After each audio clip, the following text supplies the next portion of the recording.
Castleton United Methodist Nursery School was established in 1968. It is accredited by NACCE, it is affiliated with Ball State University as a professional development site, and is part of the ministry of Castleton United Methodist Church. In the year 2003, a committee of teachers wrote a new rubric of standards as new goals and performance standards for the school. The rubric is based on developmental appropriate practices as established by NACCE, the State of Indiana Foundations for Early Childhood adopted by the Indiana State Board of Education, and conscious discipline principles developed by Dr. Becky Bailey and Christian Standards. This building is the church, and while we don't teach dogma, I like to think that this is an atmosphere of Christian love, and I've always felt that we are teaching as Jesus taught, and that it's important that we do. We included the biblical culture in our rubric of performance because it all ties in so beautifully that every child is a child of God. An inviting atmosphere is created for all children. Children are welcomed into a room that has been prepared for their active participation. The first thing that we do in the morning is we're always at the doorway ready to greet the kids, and we do some kind of physical touch, a hug, a handshake, or a high five, and let them know we're glad that they're here today and welcome, and have the room set up and inviting and ready for them to come in and have a fun day. Children learn best when they feel safe and comfortable. Procedures quickly become routines when children feel welcome, safe, comfortable, and able to feel competent. It is abundantly and joyously clear that children are welcome, loved, trusted, and accepted as teachers positively acknowledge each individual child each day. Beginning with infants, children are encouraged to be kind, to be curious, and willing to try new activities. Toddlers begin to explore creative materials where the process is more important than the product. Through art materials, they learn boundaries, and they begin to wonder at the blending of colors.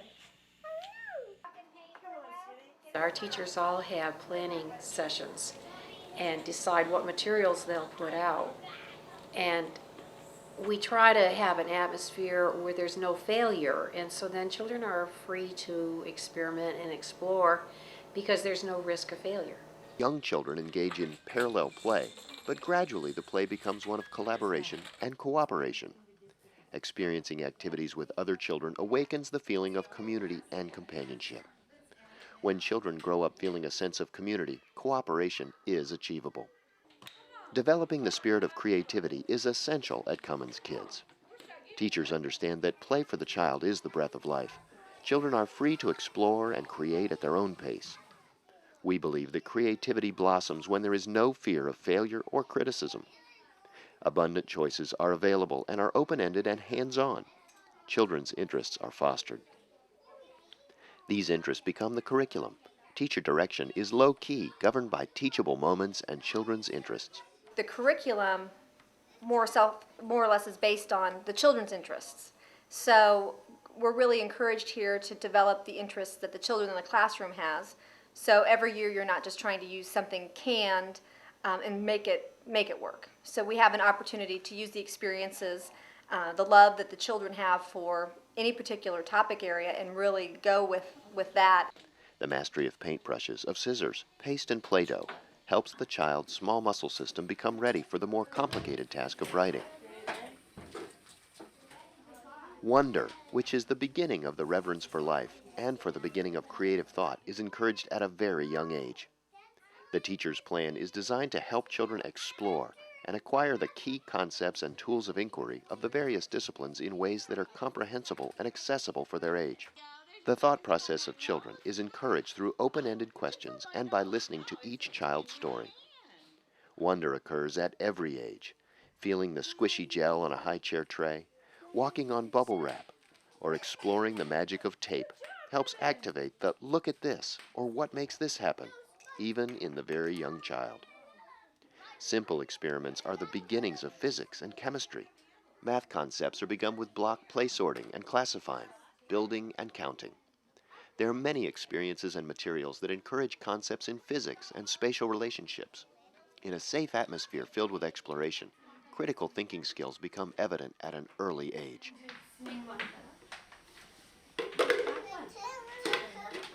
The miracle of the growing chrysalis is but one of the opportunities to develop thoughts, ideas, as well as reverence. Our goal is to teach children internal control and a sense of ethical responsibility. Teachers set limits based on safety and concern for others. Classroom procedures and expectations are displayed in concrete ways. Young children experience limits by respecting each other's work and being taught to talk out their problems. Teachers are available at all times to help children use words instead of unacceptable practices. Teachers are patient, realizing that not every minor infraction warrants a response. Redirection, gentle touch, eye contact, smiles, changeable schedules are all used to de-escalate misbehavior in children.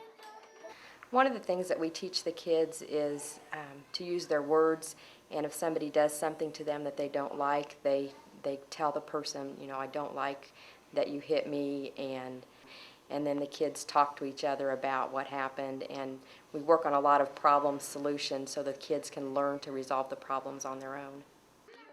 The NACI Code of Ethics states, above all, we shall not harm children. We shall not participate in practices that are disrespectful, degrading, dangerous, exploitative, intimidating, emotionally damaging, or physically harmful to children. At CUMNS, there is no time-out place. We understand that often children need to gain composure, so they are taught to stop, take a breath, and relax.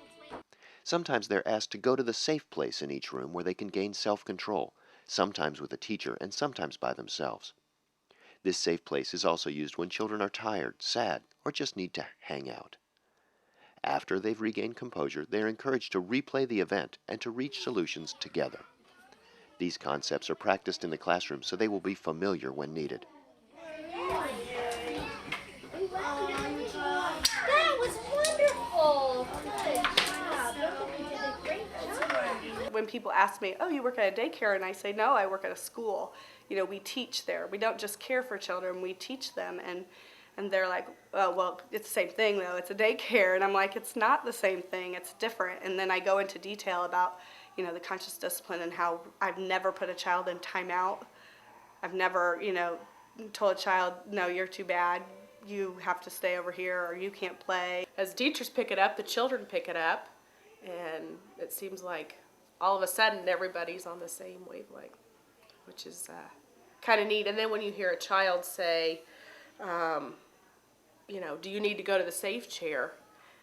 It's like, wow, you know, our job as a teacher's done. I mean, we've taught them what it is that they need to do. Teachers at CUMNS joyously love children and show it. They're always willing to forgive misbehavior and give a child another chance. Teachers can separate the action from the child.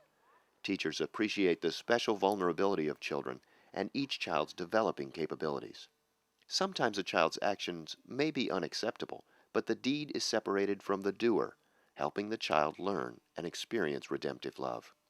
A kid here, if they have trouble, isn't labeled a bad kid. A kid here that's having trouble is labeled, we got to figure out how to help this kid, to help him grow. And that's not how it is everywhere. While social and emotional growth is always in a teacher's mind and heart, readiness for academic skills is reflected in all curriculum. Literature is used extensively. Children attending CUMNS can expect to be read to many times a day, both individually or in a group.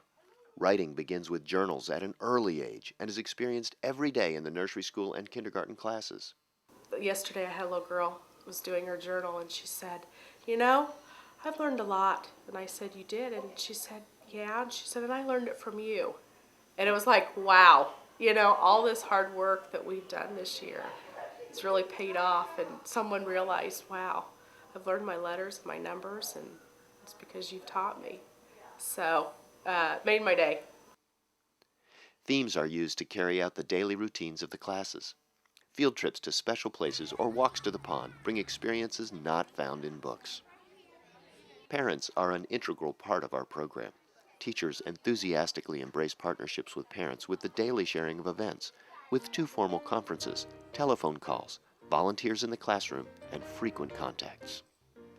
Well, I've always believed that you can do all this wonderful work with children, but you also have to have the parents on board with you. So we have parenting classes, and we quite often send home parenting articles to parents. I truly believe that these are the most important years of any of our lives. And now that we know even more than we ever knew before about them, we had to make this all work together. And parents are our partners.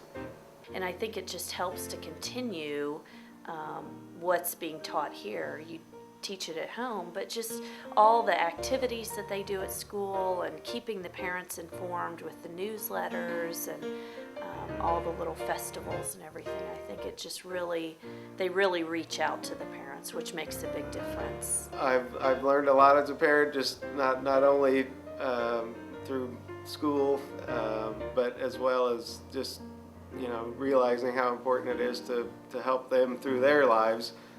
You don't realize that as a kid yourself until you become a parent. I think how important it is for everybody to live together as a family and things like that. So the school has helped not only the kids but me through the particular parenting class that I took. And not only for my child, but the things that the school does for the parents in providing training for the parents and workshops and just discussions with the teachers. It certainly has made me a much better parent, and it made it so we were all on the same page together. I was trying to think back, and I think I was here I started in 1979, and I was here for preschool. And when I was thinking back of what I remembered about being here, the art projects, the dress-ups, the outside play, but most of all, I remember feeling very special. I know it sounds kind of goofy, but I remember them making comments when I would come in about how excited that they were that I was here and how excited they were to spend the day with me. And even 23, 4 years later, I still remember that.